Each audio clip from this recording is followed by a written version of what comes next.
It wasn't unexpected, but it's a relief. That's how Harley Feldman is feeling after a years-long DNA battle involving the suspect accused of killing his daughter Allison. Ian Mitcham, October 6, 75. An arrest made in the case 3 years after Allison was murdered inside her Scottsdale home in 2015.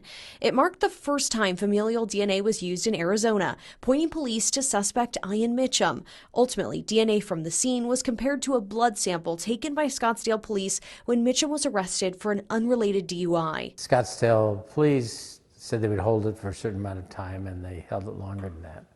So that's been the issue all along the way. In 2023, a judge tossing out that DNA sample, saying it shouldn't have been available for testing. The first judge agreed with the defense to not admit that DNA, but we've appealed to the Arizona Court of Appeals and the Arizona Supreme Court and won those cases. The Arizona Supreme Court deciding while the warrantless search did violate Mitcham's Fourth Amendment rights, inevitably, as a now twice convicted felon, law enforcement would have gotten his DNA lawfully. As of December, the DNA could be used at trial. I personally didn't think that the Supreme Court would take the case. But Mitcham's team tried taking this to the nation's highest court. Monday, the justices officially denying the request to review the case. This is another issue that's taken care of by the courts. As Harley and his wife now prepare for what they know will be a tough trial. I want the jury to know who I am.